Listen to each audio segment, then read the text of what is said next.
الحمد للہ رب العالمین والصلاة والسلام علی رسول الکریم اما بعد فاعوذ باللہ من الشیطان الرجیم بسم اللہ الرحمن الرحیم ولا تقربوا مال الیتیم الا باللتی ہی احسن حتی یبلغ اشدہ وأوفوا الکیل والمیزان بالقسط لا نکلف نفسا الا وسعها وَإِذَا قُلْتُمْ فَاعْدِلُوا وَلَوْ كَانَ ذَا قُرْبَى وَبِعَهْدِ اللَّهِ أَوْفُوا ذَلِكُمْ وَصَّاكُمْ بِهِ لَعَلَّكُمْ تَذَكَّرُونَ صدق اللہ العظیم فجاء محمد سراج منیرا فصلوا علیہ کثیرا کثیرا۔ سورۃ الانعام آیت نمبر 152۔ کل بھی ان آیات کے متعلق کچھ چیزیں بیان کی تھیں۔ یہ 2-3 آیات وہ آیات ہیں جو بہت اہم آیات ہیں، اور ان میں وہ چیزیں بیان ہوئی ہیں جن پر تمام شریعتیں متفق ہیں، حضرت آدم سے لے کر حضرت محمد رسول اللہ صلی اللہ علیہ وآلہ وسلم تک۔ حضرت عبداللہ بن عباس رضی اللہ تعالیٰ عنہ فرماتے ہیں کہ یہی وہ آیات ہیں جو محکمات ہیں، جن کا ذکر سورہ آل عمران میں بھی آیا ہے، جن پر حضرت آدم سے لے کر خاتم الانبیاء صلی اللہ علیہ وسلم تک تمام انبیاء کی شریعتیں متفق رہی ہیں۔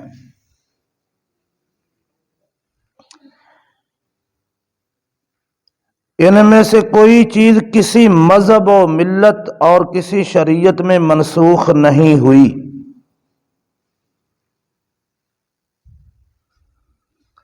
یہ آیات رسول اللہ صلی اللہ علیہ وسلم کا وصیت نامہ ہے۔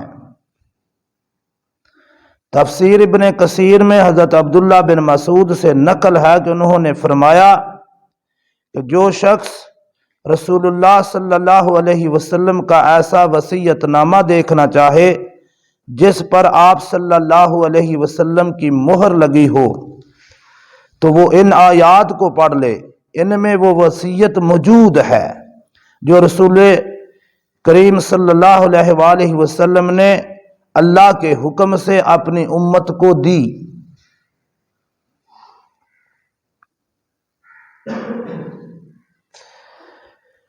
تو 5 چیزیں کل کی جو آیات ہیں اس میں بیان ہوئیں، 4 آج کی آیت میں آئیں گی اور 1 اگلی آیت میں ہے۔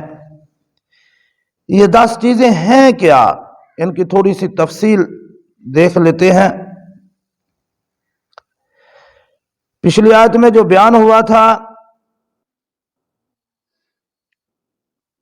وہ سب سے پہلی بات یہ بیان ہوئی تھی کہ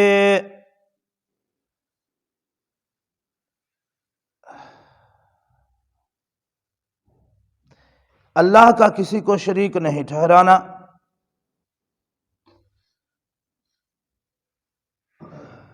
والدین کے ساتھ حسن سلوک کرنا ہے، نمبر 2۔ نمبر 3، اپنی اولاد کو تنگ دستی کی وجہ سے، تنگ دستی کے ڈر سے قتل نہیں کرنا۔ نمبر 4، کسی بے حیائی اور برائی کے کام خواہ وہ ظاہر ہوں خواہ وہ پوشیدہ ہوں اس کے قریب نہیں جانا۔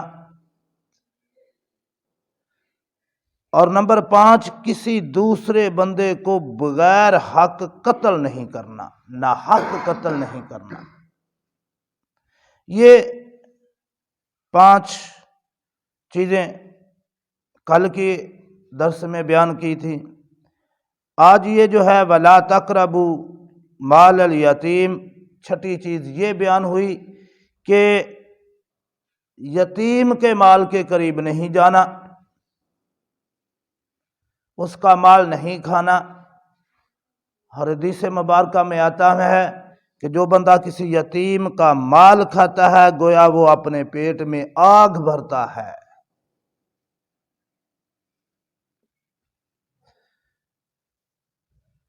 تو کسی یتیم کا مال ولا تقربوا، اللہ نے فرمایا یتیم کے مال کے قریب بھی نہیں جانا۔ ولا تقربوا بہت اچھے اللہ کا کلام ہے، یہ چنے ہوئے اللہ کے الفاظ ہیں، بہت خوبصورت۔ اردو پنجابی میں جتنا مرضی زور لگائیں اس کا مفہوم ادا ہی نہیں ہوتا۔ ولا تقربوا مال الیتیم، یتیم کے مال کے قریب نہیں جانا، الا باللتی ہی احسن حتی یبلغ اشدہ، یہاں تک کہ وہ پختہ عمر کو پہنچ جائے۔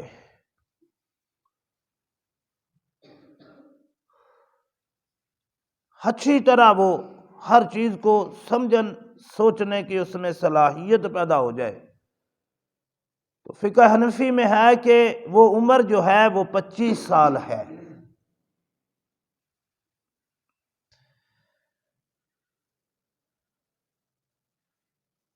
وہ پختہ عمر جو ہوتی ہے اشدہ پختہ، وہ عمر 25 سال ہے۔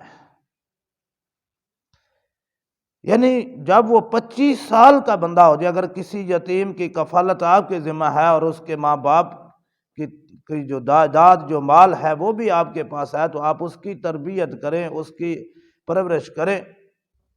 تو جب وہ 25 سال کا ہو جائے تو پھر اس کے حوالے وہ ساری چیزیں کر دو۔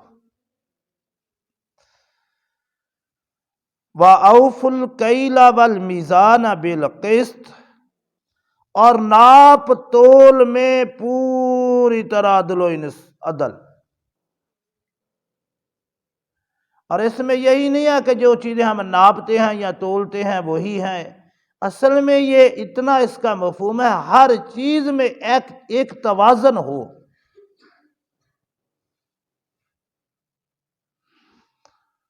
حتیٰ کہ نماز میں بھی ایک توازن۔ آپ ملازمت کرتے ہیں اس میں بھی ایک توازن، ایک عدل، ایک میزان۔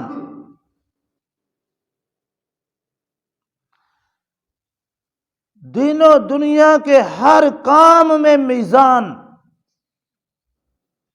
اس کا حق ادا کرنا۔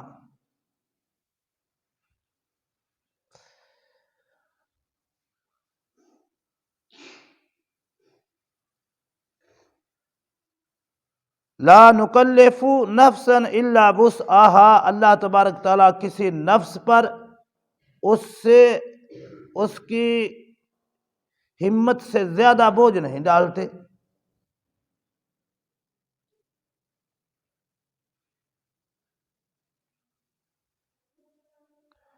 اللہ تبارک تعالیٰ کسی پر کوئی چیز ایسی نہیں لازم کرتے جس پر وہ عمل نہ کر سکے۔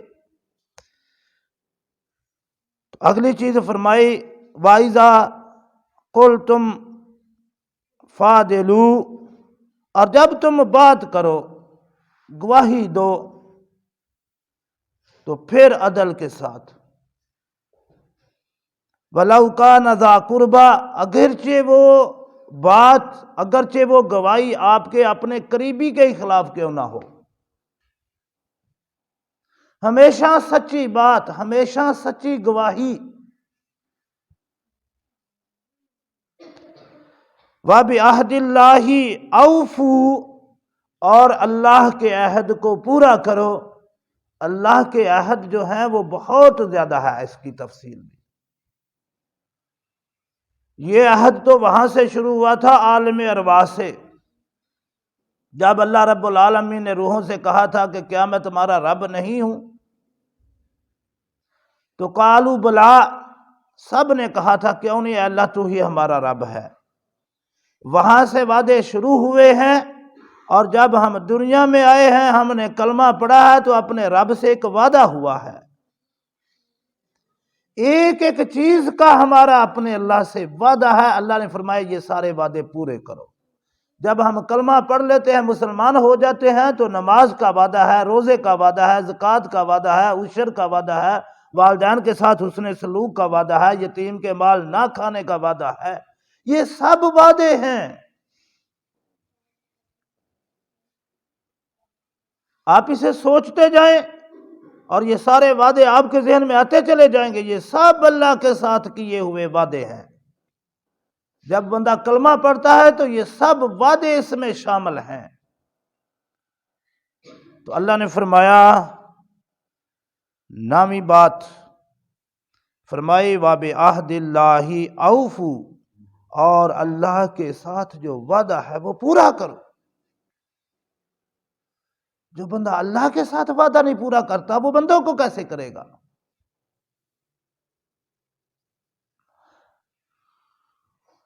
ذالکم وصاکم، یہ وصیت ہے تمہیں۔ میں نے کہا نا یہ وصیت نامہ، پچھلی آیت میں بھی اللہ نے رب العالمین نے آخر میں یہی فرمایا تھا نا، ذالکم وصاکم۔ اگر کوئی اللہ اور اللہ کے رسول کی طرف سے وصیت نامہ دیکھنا چاہتا ہے تو وہ ان آیات پر غور کرے۔ اصل میں اس کا ایک ایک حکم جو ہے اس پر بڑی بات ہو سکتی ہے۔ ایک ایک حکم پر غور و فکر کرنے کی ضرورت ہے، اور ہمیں دیکھنے کی ضرورت ہے کہ میں کہاں کھڑا ہوں۔ اور یہ وہ احکامات ہیں جو تمام شریعتوں میں رہے ہیں، کسی شریعت میں یہ منسوخ نہیں ہوئے۔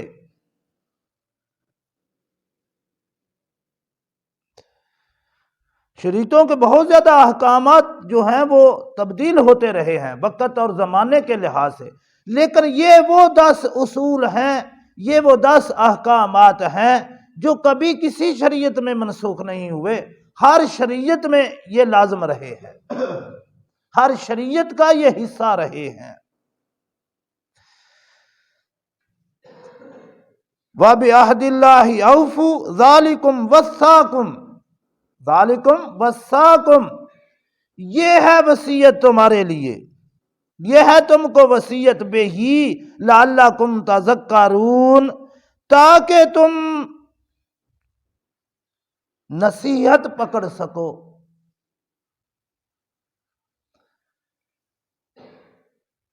یہ حکم کر دیا گیا ہے، یہ وصیت کر دی گئی ہے تاکہ تم نصیحت پکڑو۔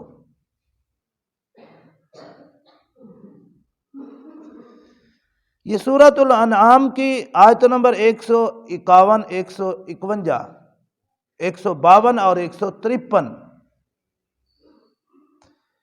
یہ بڑی غور و فکر کرنے والی آیات ہیں۔ ایک ایک حکم پر کبھی اسے جا کر آپ کھولیں، ایک ایک حکم پر ذرا ٹھہرتے پڑھتے جائیں اور ٹھہرتے جائیں اور غور کرتے جائیں،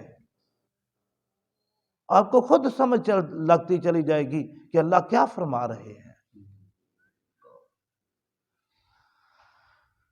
اللہ اس پر عمل کی توفیق عطا فرمائے۔ وَمَا عَلَيْنَا إِلَّا الْبَلَاغُ الْمُبِينُ۔